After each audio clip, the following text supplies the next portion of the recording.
जी, आपका नाम? मेरा नाम बिलाल रशीद है और मैं जम्मू यूनिवर्सिटी का रिसर्च स्कॉलर हूँ और मेरे साथ माजिद भाई हैं और ताहिर भाई हैं, ये भी जम्मू यूनिवर्सिटी के स्टूडेंट्स हैं।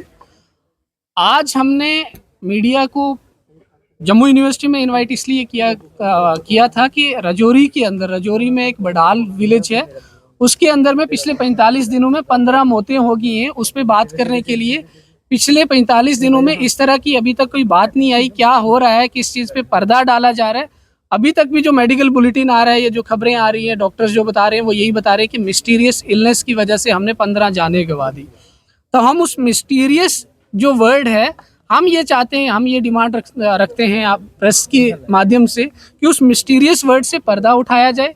अगर कोई क्रिमिनल इन्वेस्टिगेशन का पार्ट है तो क्रिमिनल इन्वेस्टिगेशन की जाए और पता लगाया जाए कि वहाँ किस वजह से पिछले 45 दिनों में ये 15 मौतें हुई और क्या बाकी लोग जो आसपास में रहते हैं क्या वो भी किसी पोटेंशियली थ्रेट में जी रहे हैं? क्या वहाँ पे कोई पेंडेमिक या एपिडेमिक आउटब्रेक तो नहीं होने वाला? क्या वजह है? नेशनल मेडिकल इमरजेंसी टीम को बुला के सैंपल्स कलेक्ट करके रिपोर्ट्स आनी चाहिए और रिपोर्ट्स को पब्लिक किया जाना चाहिए।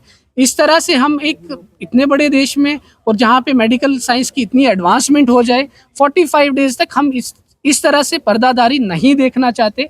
जम्मू यूनिवर्सिटी के छात्र होते हुए, स्टूडेंट होते हुए, पढ़े लिखे नौजवान होते हुए हमारा ये फ़र्ज़ बनता है कि उन लोगों की आवाज़ बना जाए, उन लोगों के दर्द को सामने रखा जाए और एडमिनिस्ट्रेशन और सरकार से ये डिमांड की जाए कि कम से कम सामने आके इस बात से पर्दा उठाया जाए कि वो मिस्टीरियस वर्ड क्या है और क्यों अभी तक 15 जाने गंवाने के बाद भी जिस तरह से जो मेडिकल इमरजेंसी से देखा जाना चाहिए था उस तरह से अभी तक भी नहीं देखा जा रहा है इस केस को। अभी तक भी लोगों को ये बिल्कुल नॉर्मल इस चीज़ को कंसिडर किए जा रहे हैं। पूरे देश में आज HMPV के 15 से 17 केसेस डिटेक्ट हैं, लेकिन उस पर डिस्कशन हो रही है।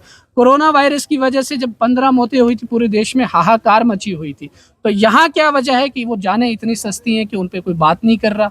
क्या वजह है कि उनकी उस परिवारों को कहीं रिलोकेट नहीं किया जा रहा?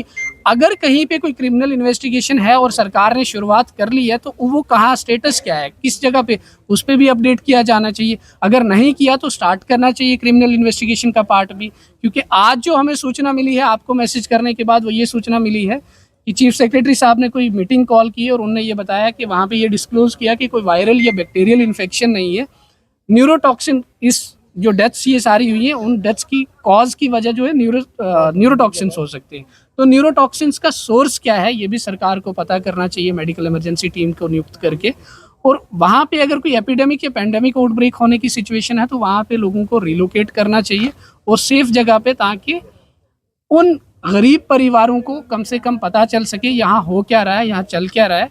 तो जो कंपनसेशन है सरकार की तरफ से, वो कंपनसेशन भी दी जानी चाहिए उन पीड़ित परिवारों को। इसी डिमांड को लेके आज हम छात्र जो है वो प्रेस वार्ता को हमने बुलाया था। Thank you.